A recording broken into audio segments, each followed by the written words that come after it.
Welcome to the Lock Shop with Nielson and Hustler.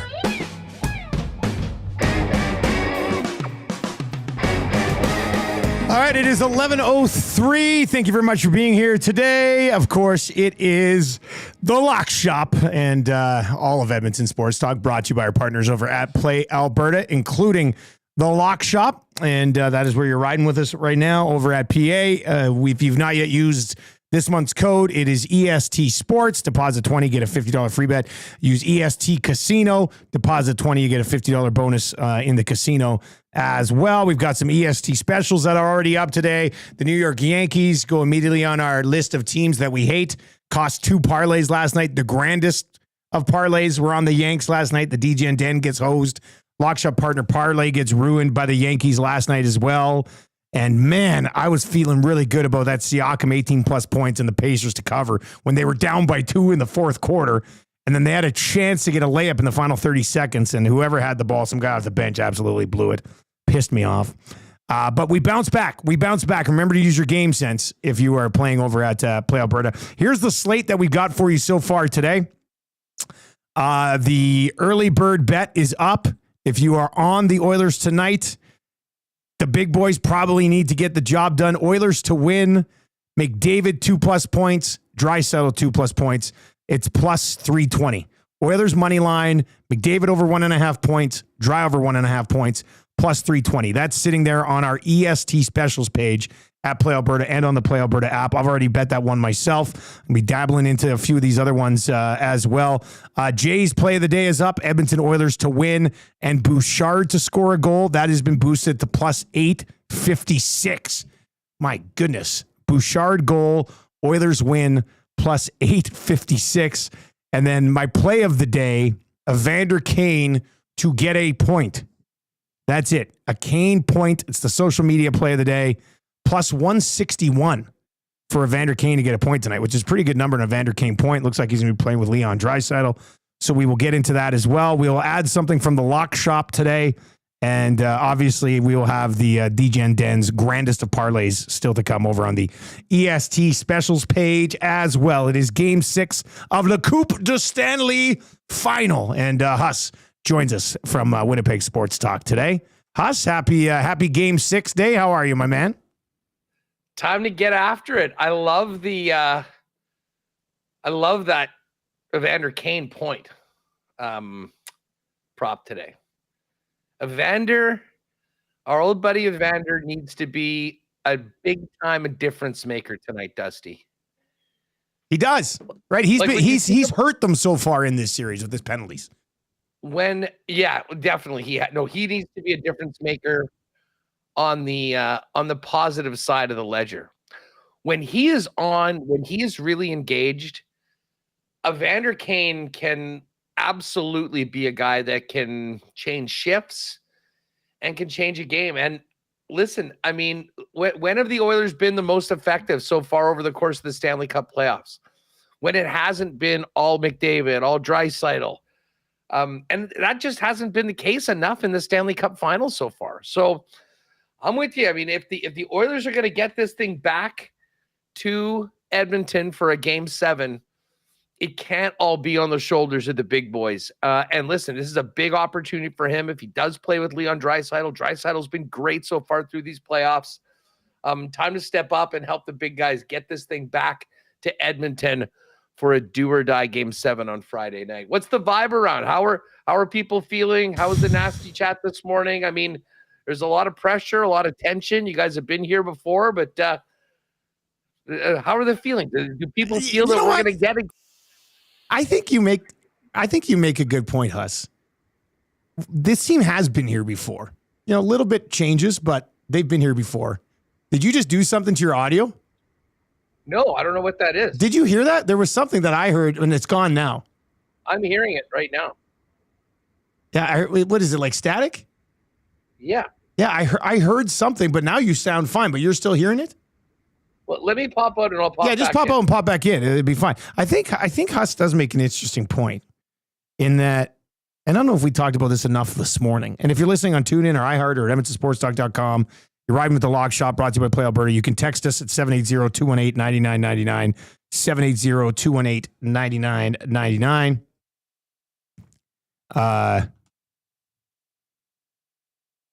They have been here before. You know, it was in a different route. It was a different way, but they've been down 3-2 in this series before. So are you better now? Are you okay? Yeah, you know what it was? What'd you do?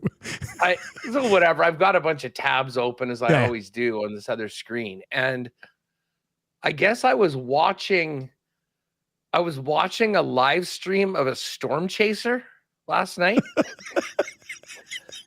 and I don't know what happened, but basically the guy it was a long, long stream, and it must have restarted, and it went from kind of quiet. He went out, and that was the sound of a tornado that was actually happening last night. I should have recognized it. I've watched Twisters a number of times. You know, hey, it's big storm chasing season right now. You know, even if you've got nice weather, you can always go online and find some banger and the crazies chasing them. So anyways, I was going to say, how often are you watching Storm Chasers? Well, I follow a lot of them, and if something I had no idea you were into storm chasing. This is great. I mean, I've never really done it personally.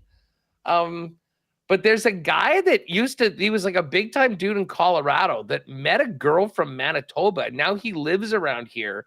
We got to know him a bit, and he was following the most insane tornado last night. If any of you are interested in this, it's Aaron Aaron Jack, and this thing was nuts. In Manitoba? Night. No, he was down in. I think he's in like I don't know Oklahoma, or he was somewhere in the Midwest. He was in a farmer's field. Thank God, because this thing was a beast. I mean, if it was going through an area with homes or a populated area, it would not have been a good story. But I did chase a tornado one time, buddy. I was working. I've told Trev this story before, but I was working at Country 95.5 in Lethbridge. Wasn't like a F5, but there was a tornado in the area, and my boss was like, "I want you to go along and talk to people in the path about like what they did." So I was in, and I don't remember a tracker. Was it a Chevrolet Tracker? It was a tracker, Chevy like tracker. A really small SUV that really had an issue with like rolling. And I was just like, "You want me to take the tracker and follow this golf cart?" But yeah, I was like, So I was following it, and I was like on a highway running parallel with it, and I could see it eating things. It was kind of cool. And then I followed it far enough that I got to a road that like didn't extend any further, and kind of watched it go off into the distance. And I turned around, went and talked with people. One guy had like a trampoline up on top of his barn, and it was that's the closest I ever got to being in the movies. But it was kind of neat from a distance for sure. I've always wanted to, and I mean, listen, we always seemingly find stuff to talk about, but you know, doing a daily show like you do, I have wanted to at some point get one of these storm chasers on. Just do a little storm chasing segment, you know, a storm chasing for dummies. How do they do this all? So maybe we will do that. Maybe we'll do that at some point. Just for people, as long as we're on this topic. Yeah. You mentioned big tornadoes. I believe, I could be wrong on this, but I believe one of, if not the only F5 tornado recorded in Canada was just west of Winnipeg in Ely, probably 15, 20 years ago or so. But there is a video on YouTube. If you go in and Google like Ely F5 tornado, of these dudes that were driving like cross country.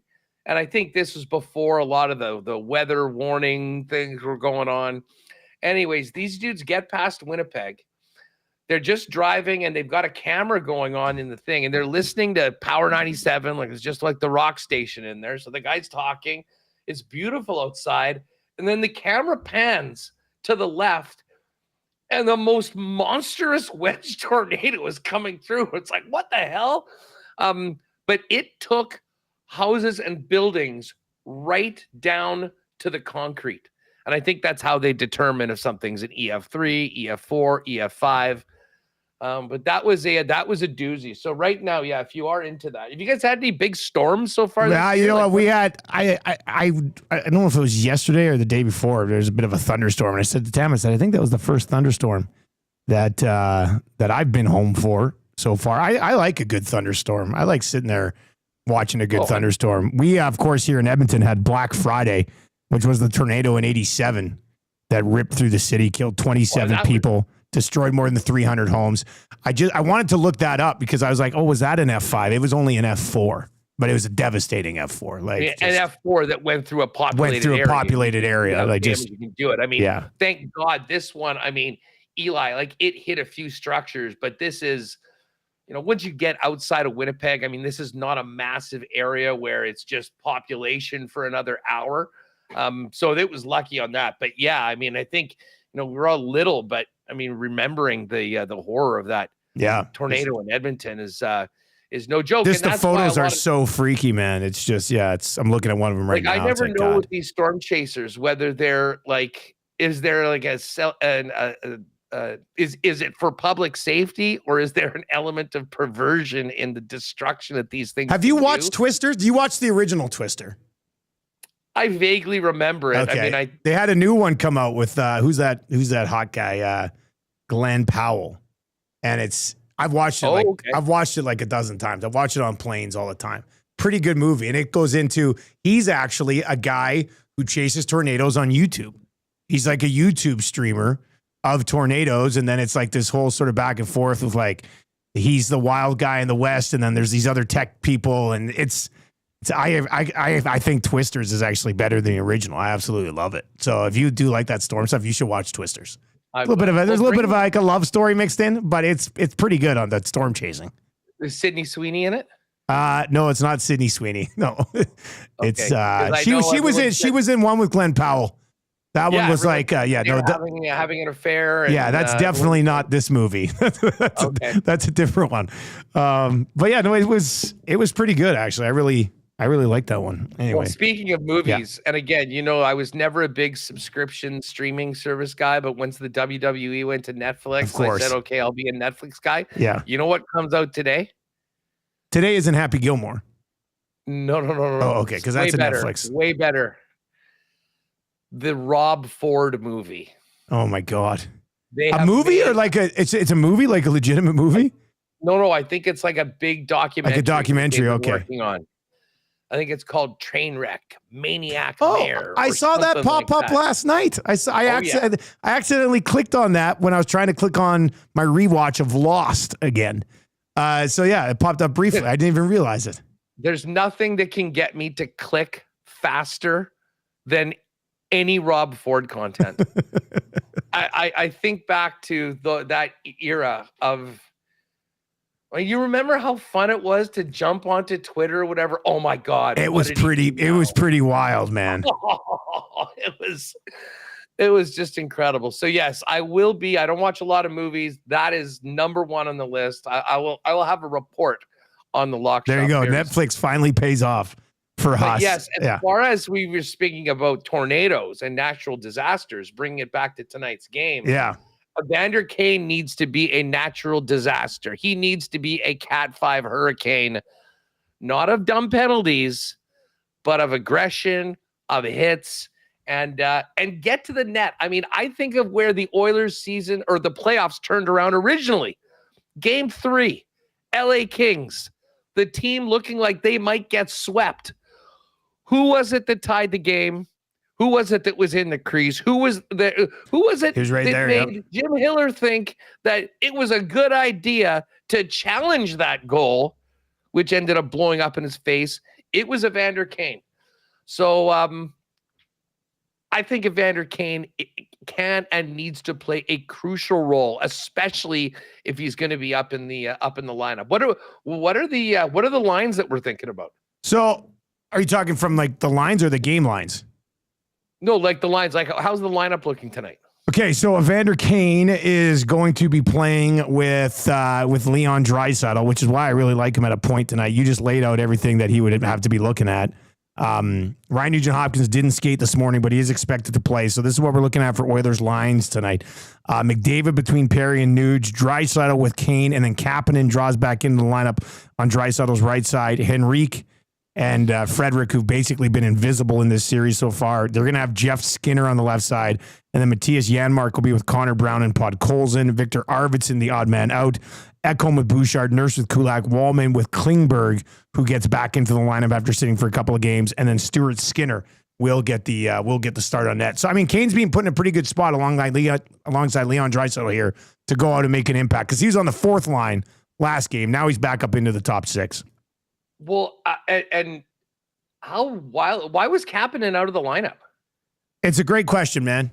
I don't know why. I thought he wasn't good in game 3. I thought he was better in game 4. So I was surprised that he came out for game 5, but they need his energy. Like when he's on, he's not overly going to produce much for you, but he'll get in on the forecheck. He'll play the body. He'll scrum it up a little bit. So I thought, as much as Knobloch has pushed a lot of right buttons, I do think it was a mistake to take Kapanen out for game 5. I mean, listen, I have been so impressed with what he's done throughout the playoffs. I mean, and you need guys like that to step up and play the way he has at times through the Stanley Cup playoffs. And hey, there's no tomorrow if they don't get this one tonight. So, I mean, I would love to be able to say I can count on something from the bottom 6. But to me right now, and it puts a lot on McDavid and Draisaitl, but I mean, as long as those guys aren't on that same line, whoever gets the call to play with McDavid and Draisaitl need to be up to the challenge. And listen, I think Kapanen has shown at times that he's ready to be that guy, but to me, Evander Kane is the dude. Evander Kane doesn't have a shot in the last 2 games. Not even a shot on goal. Outrageous. Like, it's time to step up and do something here. And I think he will. I think he'll at least get us a point tonight. It would probably be a goal, but I think at least get us a point tonight. That's where we're on it. At plus 161. Is he still not going with the team on the bus and getting his own car everywhere? I haven't paid too much attention to any of that stuff. I'm not too sure what's going on with recent travel. It's a big game tonight. Maybe you should rent a Sherman tank or something like that. Just let the Panthers know that he means business. So the boys on the lock shop were talking about it, and we've been using it around here a little bit. Game 6 tonight, have to keep the season alive. Legacy game for McDavid, legacy game for Draisaitl here. What do you think about that term in hockey? Because the boys had a pretty good discussion on it today on the Hangout about, like, can you use that in a single game? And I mean, I view it as if McDavid goes out tonight and puts up 3 points or 4 points and they win to keep the series alive and they go on to win the Stanley Cup, we'll be talking about his game 6 forever, which would be a big part of his legacy. But I'm wondering about on the other side of it, do you think, with these guys, if they lose again and it's 2 straight Stanley Cup final losses, which, a lot of the greats along the way haven't really had to deal with. Well, put it this way. I mean, and hey, take this from a guy that would have loved his team to get to the 3rd round. And it was great that they won the President's Trophy. But again, at the end, right now, it's about winning the Stanley Cup. But for crying out loud, there's one team that's going to be holding that trophy. 30 other teams are getting ready for the draft and ready for free agency. And there's 2 teams that are playing right now, the Edmonton Oilers and the Florida Panthers. Panthers are an incredible team. They're 1 win away from going back to back. If they do that, to me, the legacy is of a borderline dynastic Panthers team that went to the Cup 3 years in a row. It doesn't make the Oilers a bunch of losers because they didn't win the Stanley Cup. It makes them, better than 30 teams in the league and just not able to beat one of them. So, I mean, we get into this ring culture, and so especially in this business. I mean, sports talk. Oh, does the guy have a ring? Listen, there's a lot of players that we're fortunate to be on good teams that have rings that we can say, oh, this guy's a Stanley Cup champion. This guy's a Super Bowl champion. And there's a number of incredible players that were far, far better than those guys that didn't have the benefit of being on that team. Now, listen, when you get to when you get to game 7 last year, when you get to this point, it certainly does make losing a little bit more of a bitter pill to swallow. And you're right. Your legacy is not going to change with one game, but it can certainly be added to. Now, if you go out and, I think of this is kind of a weird reference, but Zinedine Zidane, the French soccer player. He's one of the greats of all time. But when you think of this guy, his legacy is completely losing his mind in the World Cup final, headbutting a guy and getting kicked out. So, I mean, there are things that you can do in a particular game that can frankly overshadow a lot of other things. But, I mean, these are two great hockey teams. There's only one that's going to win. So I don't think that these guys will wear it like, oh, they're a bunch of losers because all they did was get to Game 7 one year of the Cup final and not able to win it in 6 or 7 the next year. But again, that's a conversation for afterwards. You want to talk legacy game? Go out, do something special tonight, and add to your legacy in a positive way.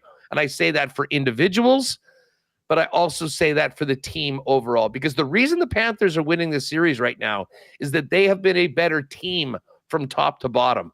There's a lot of guys that the Oilers need more from, and they got to get it tonight if they want to live to see Friday.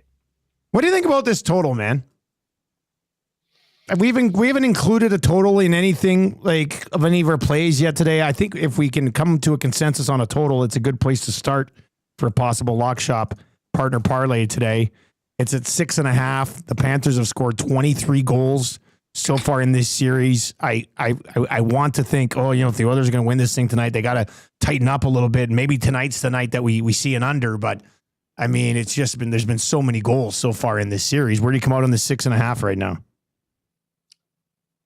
Considering, I think the Oilers are going to be hair on fire tonight. I mean, they cannot afford a slow start. When I hear things like you just mentioned, like Evander Kane hasn't had a shot in the last 2 games, I think there's going to be a lot in there.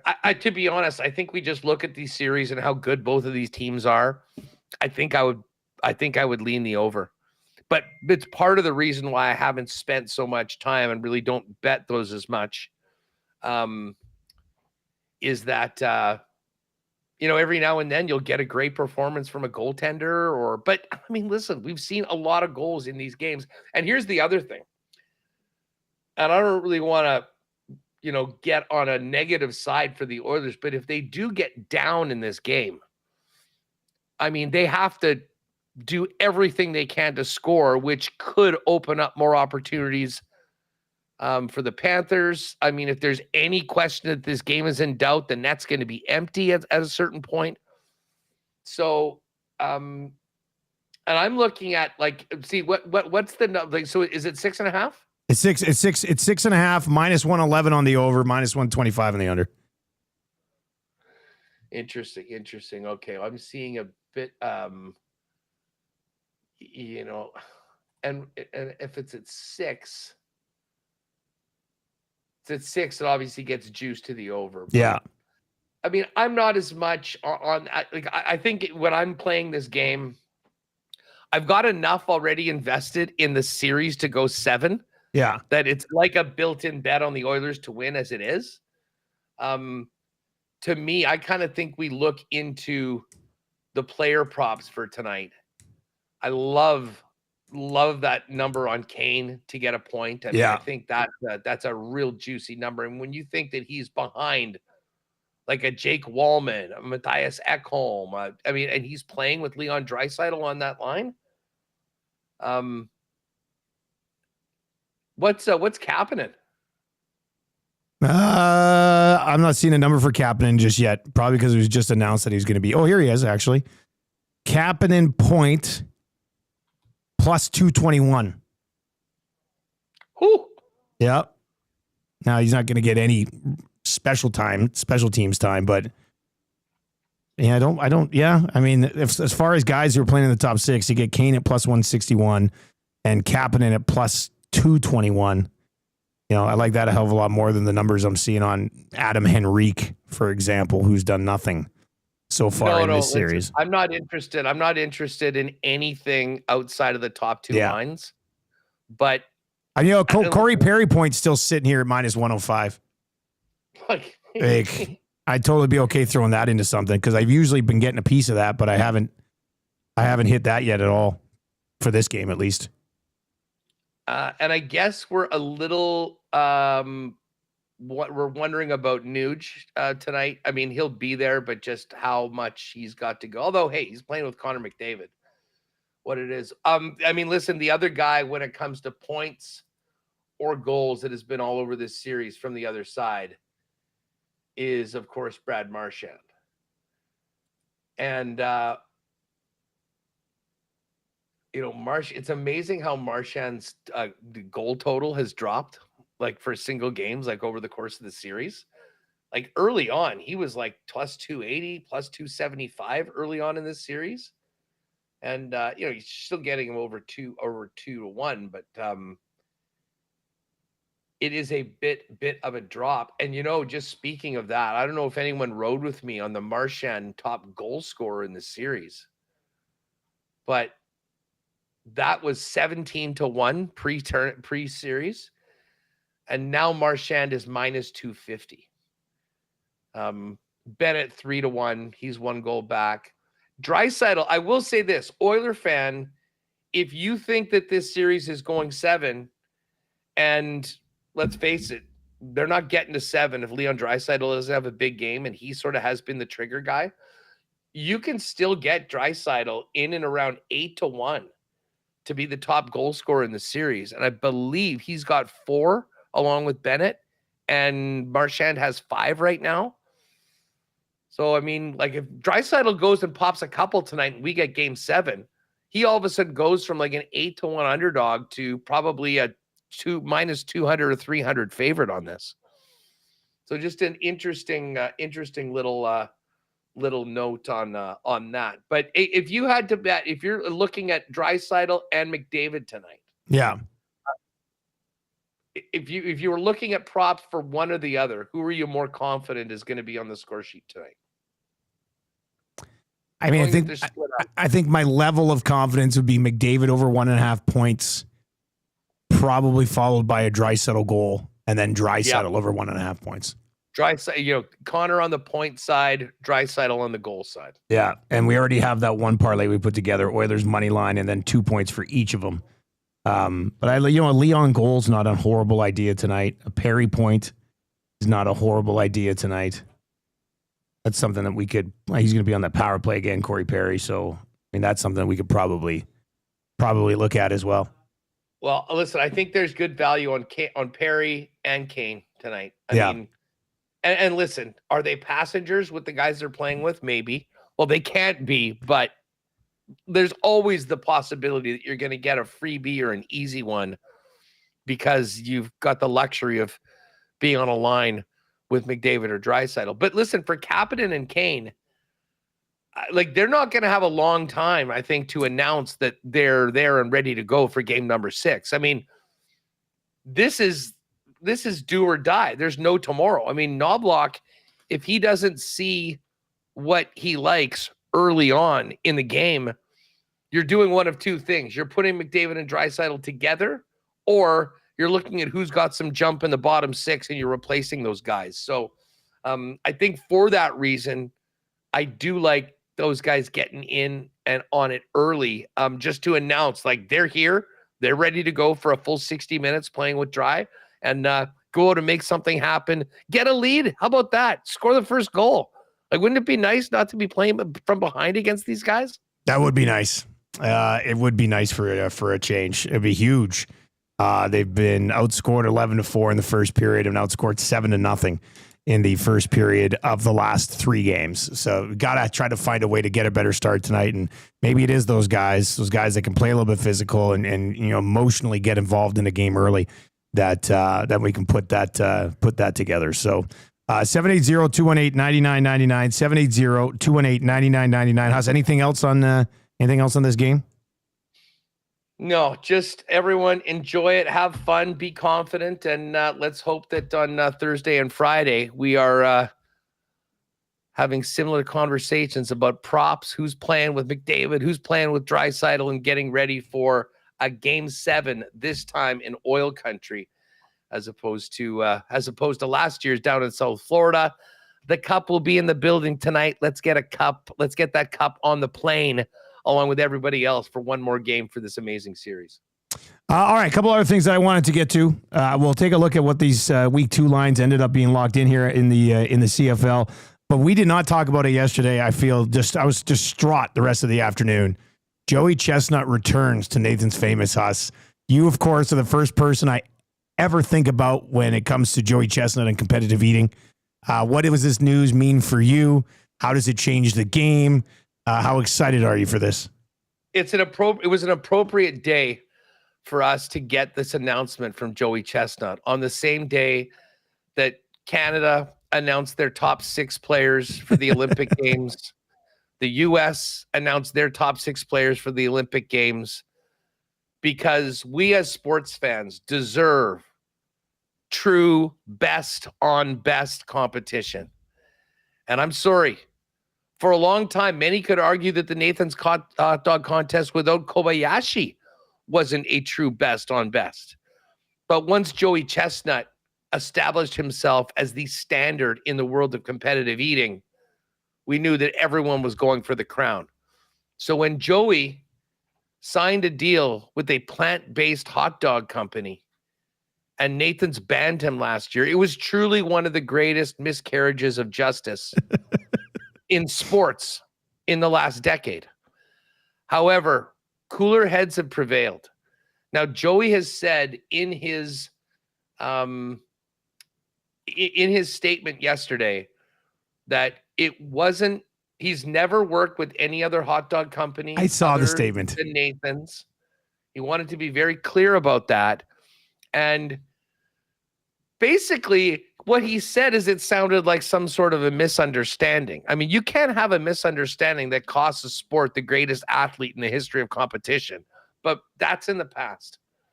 And I feel good for Pat Deep Dish Bertholetti, the man that won last year's mustard belt, but knows it carries maybe the biggest asterisk in sports history.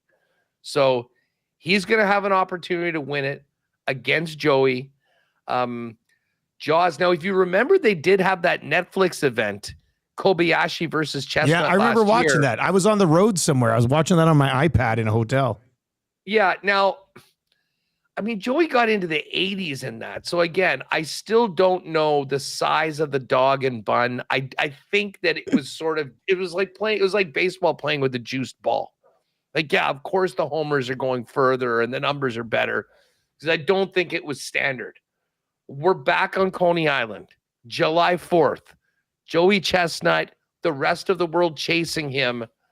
All is right again. And I'm just happy that cooler heads prevailed, because nothing took more steam out of the Nathan's contest last year than not having Joey Chestnut there. And I mean, who could forget 2023? Remember when that lightning storm came through and they were canceling it? Yes. And then Joey said, screw that. And he came out. I'm eating. We will eat. So I do think the dogs were smaller last year. I thought there was a story about that. I'm pretty sure I saw a story. I thought I saw a story last year that the dogs were smaller than what they dealt with in the past. Well, it had to be, because I mean, before, like, he would get to 72, then 73. And I think the number, if I'm not mistaken, was, and I mean, of course, because we were betting on it, I mean, the number, it didn't compute with what he ended up. I mean, he ended up crushing the over by like 12 or 13 buns. Now, maybe the long-awaited matchup from Kobayashi just brought the best out in him, and he's like a pole vaulter where you just go as high as you need to do to win, and did it at a higher level than that event. I'm not sure, but listen, I don't know how many more of these Joey has in him. Hopefully many, but considering he missed the opportunity last year for July 4th to get out there, it is going to be a triumphant return. And, the only thing, I know Trump had that big military parade for his birthday on the weekend. Yeah. The only thing more American than that is the 4th of July, Coney Island, and Joey Chestnut will truly represent the Stars and Stripes against the greatest eaters of the world and do it again. So I can't wait. And it's a Friday too, which is perfect. So we'll have lines that week. I don't know. You might be doing a game at that Actually, point. I think I promise you, it's a Friday. Okay, because I think July 4th. Yeah, I'm in Calgary to do the Bombers game July 3rd. And I think I'm probably off on the 4th. But I might have to pop in just for a special occasion. But just live look at, if I'm not mistaken, because we do. So it's a 12 in Winnipeg. It's 11 in Edmonton. I'm trying to think, has it normally been at high noon? Like, have I been watching it at 11 a.m.? Or is the timing a little different? Who knows? There's a chance that we might do like a live, we'll look at. Oh, God, a live look-in on the, oh, my God, a lock shop watch-along for July 4th. God, that would be amazing. All right, you can text us anytime, 780-218-9999. Jaws is back. Haas is fired up about it.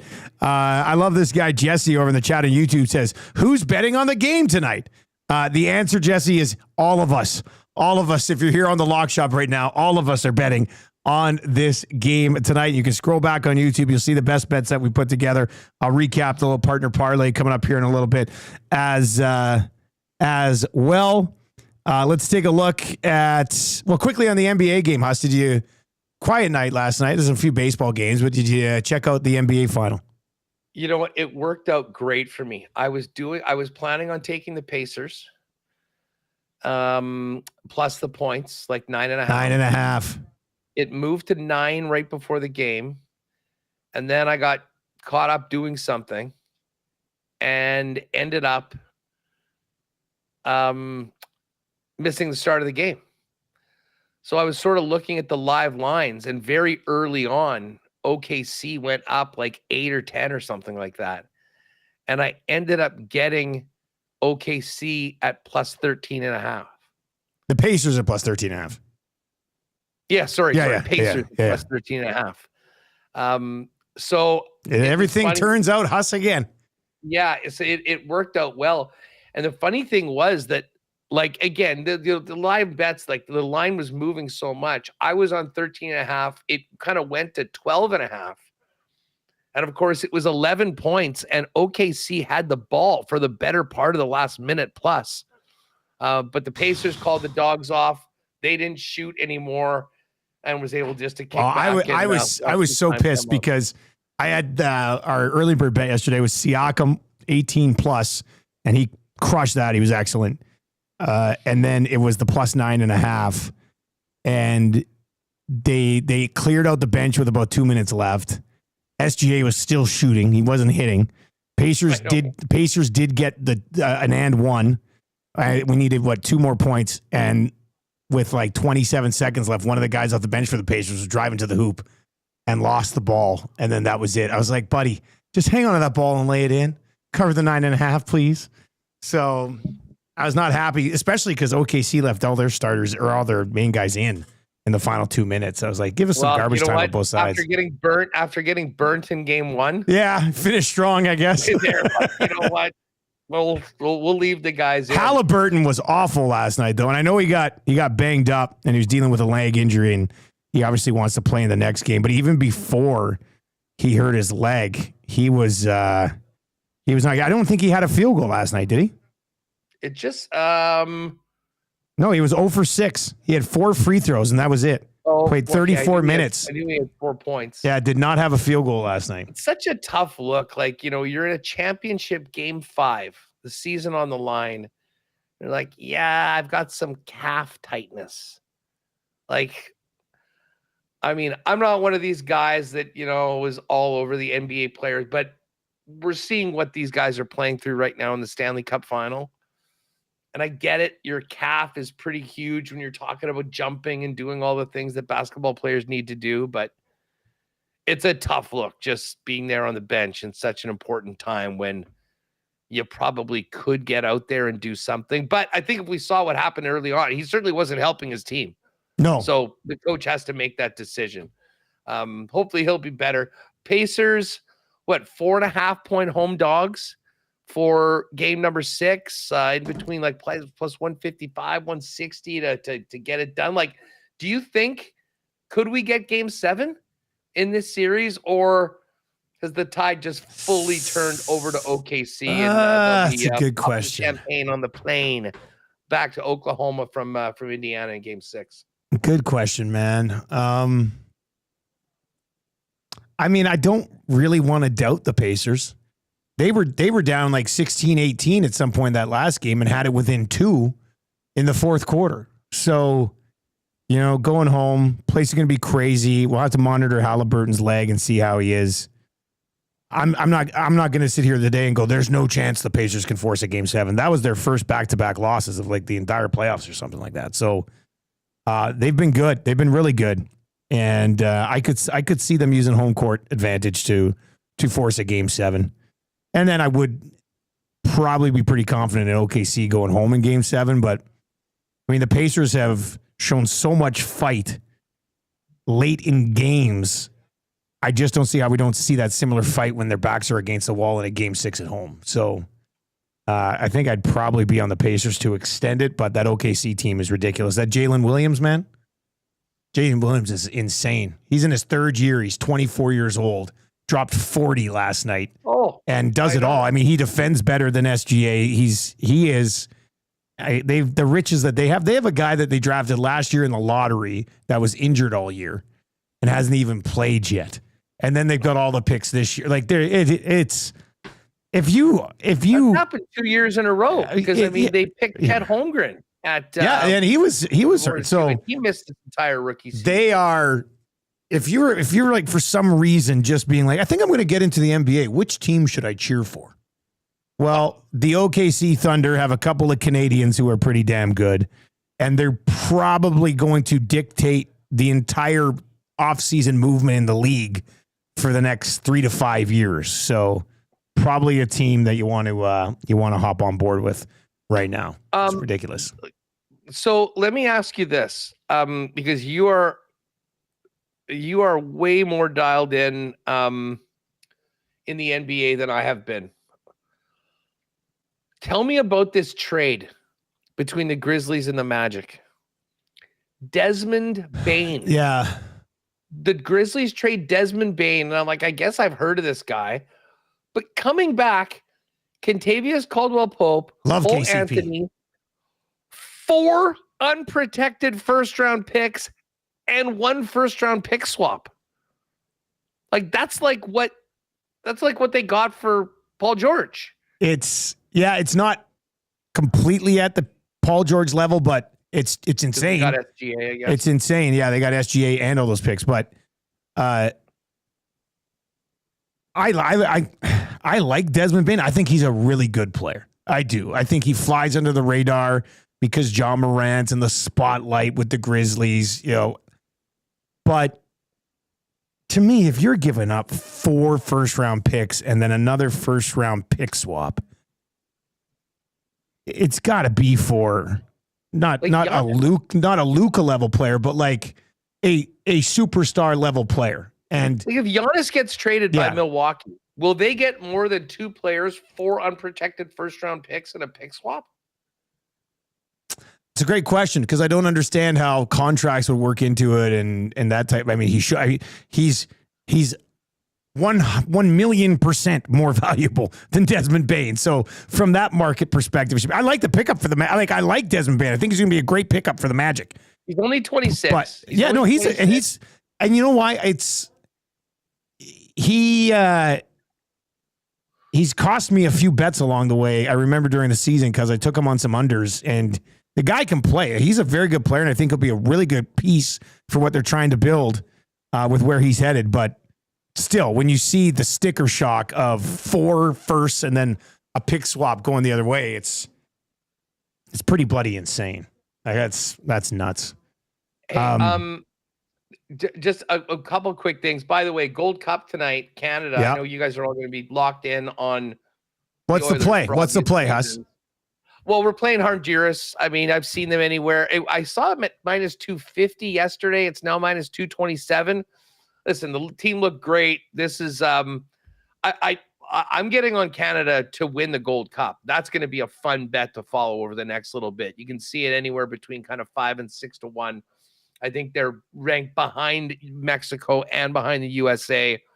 They have been the better team leading up to this right now. Obviously, it's there. It's on the road, so we'll see. But anyways, I do like Canada to beat Honduras tonight. Take them on the 3-way. You can put them in. Yankees are on the shit list after last night. Oh, man. They cost the DGen Den their parlay as well. And if you watch the game, like I was kind of following it, knowing that, okay, the Phillies, I didn't watch it. I just saw a final score. The Phillies pick was money. Yeah. And a great number 2. I still have no idea why the Marlins were priced the way they were yesterday, but whatever. So this Yankees-Angels game was an absolute pitching duel throughout it. It was, I pulled up. It was 1-0 to extras, right? Yeah, it was 0-0 throughout the entire game. It goes to extras. Soriano went 7. Cole Schmidt went 7 2/3. And then they get into the bullpen. And, the Yankees had the bases loaded in the 11th. And I think it was Aaron Volpe who swung on the first pitch, and that was that. And then obviously, when you're starting with runners on second, one hit's going to get it done. And that's exactly what happened. So the Yankees coming off their sweep from the Red Sox against a team in the Angels that have been swept and are nowhere near the Yankees in the standings. They go in and steal a win. And we got the Phillies. We got the Dodgers. That one hurt, and it hurt in a big way. And by the way, did we know that Ohtani was only going to pitch 1 inning? No, I don't think that was. I didn't know that before. I didn't know that was the thing. Yeah. Listen, they won, but I'm like, wait a second. We were all fired up for Ohtani. Did we just miss that, or did they not say it? Like, I didn't see that on social media anywhere last night that he was only going to pitch. Just said he's starting 1 inning. Yeah. Well, he's being a starting pitcher, right? They ended up and it was wild. He pitched, and then he goes to the dugout, and he immediately gets handed his stuff because he's batting leadoff. Yeah. Only Ohtani. Like, what an absolute stud. Blue Jays today are in opening up a series at home against the D-backs. Bassett on the hill against Fat. And I'm just on the ESPN page right now. It says, Arizona even money, Toronto -120 in thereabouts. Blue Jays coming off that rough weekend. I think they get it going at home. They've been very good during the week. It's Dollar Hot Dog Day today, so the crowd will be good. Let's roll with Bassett tonight. There we go. What's coming up in WST, buddy? Well, we're going to talk some hockey. Dennis Bernstein is going to join us down from the Cup final. Get some of the scuttlebutt from around the league. And you know what? Listen, you guys wouldn't know what this is about. Well, you would from previous years, but there are 30 other teams that are looking ahead to the draft. The Jets are one of them. A what? Yeah, exactly. Cam Robertson's going to jump on with us, and Cam has actually had some pretty good reporting in about Jonathan Toews. So we'll kind of lean on him for what he's hearing about that, potentially coming to his hometown of Winnipeg. And we'll get his look ahead to what's going to be happening via Zoom, I guess, from LA a little bit later on. Talk a little baseball as well. JBM's going to jump on, and then we'll get into CFL 110 right after the show today. 3:10 or so Winnipeg time. 2 for you folks in Edmonton, and hit all the big stories in the Canadian Football League, and take a look at the games on the weekend and make some picks. Sounds good, buddy. We'll chat with you tomorrow, man. Enjoy the game. Good luck, everyone. That's us from Winnipeg Sports Talk. Look at that. What a nice guy. Eh? Enjoy the game. Good luck, everyone. Let's recap what we've got. Lockshop Partner Parlay that we put together. I've thrown up there as well. It's all available on the EST specials page over at playalberta.ca. Use the code EST Sports. And I had a few people who said, Dusty, I just put the deposit of 20, put my $50 free bet on the early bird bet today. So, yeah, there's a bunch. Here's what we've got so far. And by the way, like all of the different odds boosts, let me count here. I'm just on the webpage right now. We've got 1, 2, 3, 4, 5, 6, 7, 8, 9, 10 different odds boosts. And some of them are pretty crazy. But 10 different odds boosts for this game tonight available on the odds boost page over at Play Alberta right now. 1+ goal in the first 10 minutes of the game and the Edmonton Oilers to win the second period. +4. Actually, that's not a bad idea. I mean, there could likely going to be a goal in the first 10 minutes. After the Oilers start slow, they'll probably win the second period. 4-1. Edmonton Oilers to score first in both the first and second periods, +490. Barkov to record a point, McDavid to score a goal, +290. No goals in the first period, and the Oilers to win in regulations, +1530. There's a lot going on over this. So you got to go check it out. Click odds boosts at Play Alberta. It's just above EST specials. Here's our specials for today. Oilers to win, McDavid 2 points, Draisaitl 2 points, +320. Jay's play of the day is already up. That's a Bouchard goal, and the Oilers win at +856. Evander Kane with a point is +161. It's Dusty's play of the day. And then the lock shop partner parlay we just threw up. Oilers money line again. Corey Perry with a point. Draisaitl with a goal, and it's boosted to +582. That's the lock shop partner parlay. Oilers to win, Perry a point, Draisaitl with a goal at +582. We've got two guys and a goalie coming up next. That'll be brought to you by our partners over at GS Construction. Myself, Cass, and Gager will be ready to roll for you coming up here right at noon today. Big Uke says there's also 156 NHL specials. What? Is there really? Oh my God, there is 156 specials. You're going to have to take work off this afternoon to scroll through all these. Oilers to win and Jeff Skinner to score, +725. Oilers to win, Draisaitl 2+ goals, +750. And they go up. What's the longest? What do we got here? Here's my God, this is 66-1. Oilers, puck line first period, Draisaitl to score a goal, Nuge to score 2, +6,600. Oh, you can have a lot of fun there. So, yeah, check out the NHL specials page as well. That is going to do it today for the Lock Shop, brought to you by Play Alberta. Two guys and a goalies on the way next. We'll dive into these line combinations for tonight's game, expectations for Skinner and McDavid and Draisaitl. Is this the game where they finally take one over? We'll get into that with two guys and a goalie coming up at noon. If you're listening on TuneIn or iHeart or at EdmontonSportsTalk.com, stick around. Two guys and goalies on the way. If you're watching on YouTube today, hammer the thumbs up for us and turn on autoplay. That'll bring you right on over to two guys and a goalie. Thank you very much for joining us on the Lock Shop today. Best of luck tonight, and we'll talk to you tomorrow.